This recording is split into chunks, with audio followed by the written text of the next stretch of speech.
കെട്ടാൻ നീ താല്പര്യമുണ്ടോ? വാ, എന്റെ വാപ്പാടുത്ത് ചോദിക്ക്, എന്റെ അഡ്രസ് എനിക്ക് നിന്നെ ഇഷ്ടമാണ്, പറ.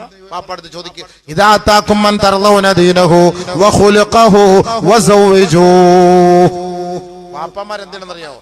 ഒരു മോള് വന്നിട്ട് വാപ്പയോട് പറയുന്നു, വാപ്പ എനിക്കൊരു ആളിനെ ഇഷ്ടമാണ്, പക്ഷെ ഞങ്ങൾ ഇന്ന് വരെ സംസാരിച്ചിട്ടേ ഉള്ളൂ, ചെറിയ തോതിലല്ല, അനാവശ്യമായിട്ട് സംസാരിച്ചിട്ടുമില്ല, നോക്കിയിട്ടുമില്ല, ടച്ച് ചെയ്തിട്ടില്ല, കിസ് ചെയ്തിട്ടില്ല, പ്രസ് ചെയ്തിട്ടില്ല, ഒന്നുമില്ല. എനിക്ക് അവനെ ഇഷ്ടമുണ്ട്. ഒരു കാര്യം ചെയ്യും, ഉപ്പ ആ കുടുംബവുമായിട്ട് സംസാരിച്ച് ഉപ്പാക്കും ഉമ്മാക്കും ഇഷ്ടമാണ്, ഹലാലാണെങ്കിൽ വിവാഹം കഴിപ്പിച്ചതാ. നല്ല കാര്യം, നല്ല മോള്, നല്ല മോള്. അപ്പൊ വാപ്പ എന്ത് ചെയ്യണം? വാപ്പ വെട്ടുകത്തി എടുക്കരുത്. എന്നെ കൊന്നുകളഞ്ഞാൻ, തട്ടിക്കളഞ്ഞാൻ, തിന്നുകളഞ്ഞാൻ, ഇതൊന്നും പാടില്ല. അത് വാപ്പാക്കാൻ പണിയല്ല. വാപ്പ ചെയ്യേണ്ടത് ഒരു മകളുടെയും കൂടെ കാര്യം നോക്കിയിട്ട് കല്യാണം കഴിപ്പിച്ചു കൊടുക്കാവൂ. ഒരു മോളെ കല്യാണം കഴിപ്പിച്ചു കൊടുക്കുമ്പം അവൾക്കും ചില കൺസെപ്റ്റ് ഉണ്ട്. എന്റെ ഹസ്ബൻഡ്, എന്റെ ഭർത്താവ് ആരായിരിക്കണം എന്നുള്ളത്. അല്ല പെൺകൂസനെ കൊണ്ട് പെണ്ണടിച്ചു കൊടുത്തിട്ടുള്ള കാര്യമുണ്ടോ? നമ്മളും കൂടെ ഒന്ന് മനസ്സിലാക്കണം അയാളുടെ കഴിവ് എന്താണ്. ചില പെണ്ണുങ്ങൾക്ക് എനിക്ക് വണ്ടി ഓടിക്കുന്ന ഭർത്താവിനാണ് ഇഷ്ടം, ബൈക്ക് ഓടിക്കുന്ന ഭർത്താവിനാണ് ഇഷ്ടം.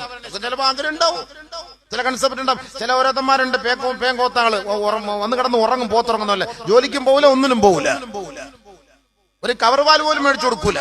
അങ്ങനത്തെ